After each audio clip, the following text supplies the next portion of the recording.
जय सियाराम मित्रों, फरी पाछा આપણે ચેપ્ટર 6 ના બૂસ્ટર વિડિયોમાં આગળ વધીએ છીએ।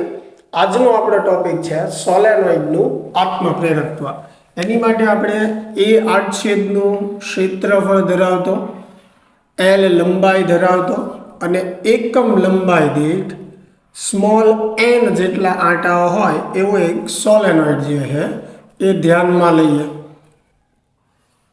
અને સોલેનોઇડમાંથી પસાર થતો પ્રવાહ જે છે એ I જેટલો છે। ચાલો, તો જ્યારે સોલેનોઇડમાંથી આપણે પ્રવાહ પસાર કરશું એટલે એમાં ચુંબકીય ક્ષેત્ર ઉત્પન્ન થશે અને એ ચુંબકીય ક્ષેત્ર એની પોતાની સાથે સંકળાયેલું રહેશે।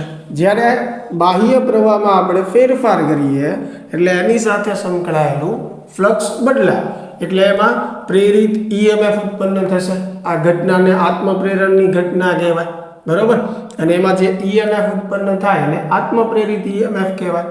તો સોલેનોઇડનું આત્મપ્રેરકત્વ L મેળવવા માટે સૌપ્રથમ આપણે વ્યાખ્યાયિત કરીએ સોલેનોઇડમાં ઉદ્ભવતું ચુંબકીય ક્ષેત્ર। તો સોલેનોઇડમાં ઉદ્ભવતા ચુંબકીય ક્ષેત્રનું સૂત્ર શું થશે? B બરાબર μ0 n I। હવે આપણે વ્યાખ્યાયિત કરીએ એની સાથે સંકળાયેલું ફ્લક્સ। ચાલો, તો સોલેનોઇડ સાથે સંકળાયેલું ફ્લક્સ, ચાલો n આંટા ધરાવતો સોલેનોઇડ હોય તો એનું ટોટલ ફ્લક્સ થશે NBA। હવે કેપિટલ N જે છે એ કુલ આંટાઓની સંખ્યા બતાવે છે, જેના સ્થાને આપણે લખી શકીએ small n into L। L એટલે સોલેનોઇડની લંબાઈ છે, B ની જગ્યાએ μ0 n I લખીશું। એ જે છે એઝ ઇટ ઇઝ। હવે સોલેનોઇડની જો ત્રિજ્યા આપણે R કહીએ તો એના આડછેદના ક્ષેત્રફળ માટે એની જગ્યાએ આપણે શું લખી શકીએ? πr² પણ લખી શકીએ। ચાલો, તો ફાઇનલી જે છે અહીંયા μ0 n ગુણ્યા n જે છે n² થશે, બરાબર। μ0 n² I L અને એની જગ્યાએ આપણે લખીએ πr²। તો આ સોલેનોઇડ સાથે સંકળાયેલું ફ્લક્સ થઈ ગયું। હવે આપણે મેળવવું છે સોલેનોઇડનું આત્મપ્રેરકત્વ। હવે આત્મપ્રેરકત્વ જે છે એનું સૂત્ર શું છે? કુલ ફ્લક્સ છેદમાં વિદ્યુત પ્રવાહ। તો અહીંયા કુલ ફ્લક્સને મેં ફાઈ કીધું છે એટલે અહીંયા ફાઈ જ લખશું। ખાસ યાદ રાખજો, ફરીને પાછું અહીંયા n વડે ગુણતા નહીં। તો ફાઈ જે છે એ શું થશે? μ0 n² I L πr² એના છેદમાં I કેન્સલ થશે। તો L બરાબર મને સૂત્ર મળશે μ0 n² L πr²। ચાલો, તો આ જે છે એ સોલેનોઇડ માટે આત્મપ્રેરકત્વનું સૂત્ર થઈ ગયું। જો સોલેનોઇડની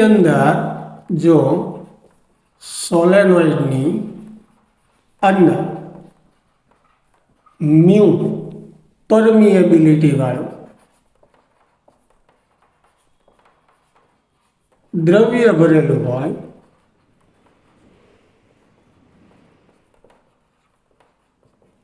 તો હવે સમજો, અત્યારે સોલેનોઇડની અંદર કોઈ દ્રવ્ય નથી, એટલે કે હવાનું માધ્યમ છે। અને હવાના માધ્યમ માટે આપણે પરમિએબિલિટી કોની દર્શાવીએ છીએ? શૂન્ય અવકાશની। તો પરમિએબિલિટી શૂન્ય અવકાશની આવશે। પણ જો સોલેનોઇડની અંદર કોઈ દ્રવ્ય ભરેલું હોય તો પરમિએબિલિટી એ દ્રવ્યની આવશે, એટલે μ0 ના સ્થાને આવશે μ। તો સૂત્ર આમ બનશે μ n² L πr², બરોબર। એની જગ્યાએ આપણે આમ પણ લખી શકીએ, મ્યુની જગ્યાએ શું લખી શકીએ? μ0 into μr n² L πr², જ્યાં μr જે છે એ શું બતાવે છે? દ્રવ્યની સાપેક્ષ પરમિએબિલિટી દર્શાવે, બરાબર। ચાલો, તો આ જે છે એ સોલેનોઇડ માટે આત્મપ્રેરકત્વ જે છે એનું સૂત્ર થઈ ગયું। હવે સોલેનોઇડમાં સંગ્રહિત આપણે ઉર્જા મેળવવી હોય, સોલેનોઇડમાં સંગ્રહિત ઉર્જા આપણે મેળવવી હોય તો સૌપ્રથમ આ જે સમીકરણ છે ચુંબકીય ક્ષેત્રનું, એમાંથી આપણે I ને સૂત્રનો કરતા બનાવશું. તો I બરાબર શું થશે? બીના છેદમાં μ0 n. આ આપણી માટે સમીકરણ 1 છે. બીજું, સોલેનોઇડ માટે આપણે આત્મપ્રેરકત્વનું સૂત્ર જે છે એ મેળવેલું છે μ0 n સ્ક્વેર n. પાયર સ્ક્વેર જે છે એ ક્ષેત્રફળ દર્શાવે છે, એટલે એના સ્થાને પાછું એ જ લખું છું. હવે મારે એમાં સંગ્રહિત ઉર્જા મેળવવી છે, તો U બરાબર સૂત્ર શું થશે? 1/Li square. તો અહીંયા 1/L જે છે એની કિંમત આપણે મૂકીએ μ0 n square AL. I square એટલે અહીંયા I નો વર્ગ કરશું આપણે, તો B નો વર્ગ છેદમાં μ0 ઇન્ટુ n, પણ બંનેનો વર્ગ કરવો પડશે. ચાલો, તો અહીંયા કંઈ કેન્સલ થતું હોય તો આપણે કેન્સલ કરીએ અને પછી લખીએ, જેમ કે 1/, જે છે એઝ ઇટ ઇઝ, એક μ0 કેન્સલ થઈ જશે, n સ્ક્વેર કેન્સલ થઈ જશે, તો શું વધશે? B સ્ક્વેર AL છેદમાં μ0 વધશે. ચાલો, તો આ જે છે એ સોલેનોઇડમાં સંગ્રહિત ચુંબકીય ઉર્જાનું સૂત્ર થઈ ગયું. એના પરથી આપણે ઉર્જા ઘનતાનું સૂત્ર પણ મેળવી શકીએ. ઉર્જા ઘનતા એટલે કુલ ઉર્જાને આપણે કદ વડે ભાંગવું પડે, જેને આપણે ઉર્જા ઘનતા કહીએ. અહીંયા ચુંબકીય ક્ષેત્રની વાત છે, એટલે આને ચુંબકીય ક્ષેત્રની ઉર્જા ઘનતા જે છે એ કહેવાય. તો અહીંયા આપણે B ની કિંમત જે છે એ મૂકીશું. ચાલો, B જે છે એ શું છે? B સ્ક્વેર AL અપોન 2μ0 છેદમાં AL. તો AL કેન્સલ થશે, તો રો B બરાબર શું મળશે મને? B સ્ક્વેરના છેદમાં 2μ0.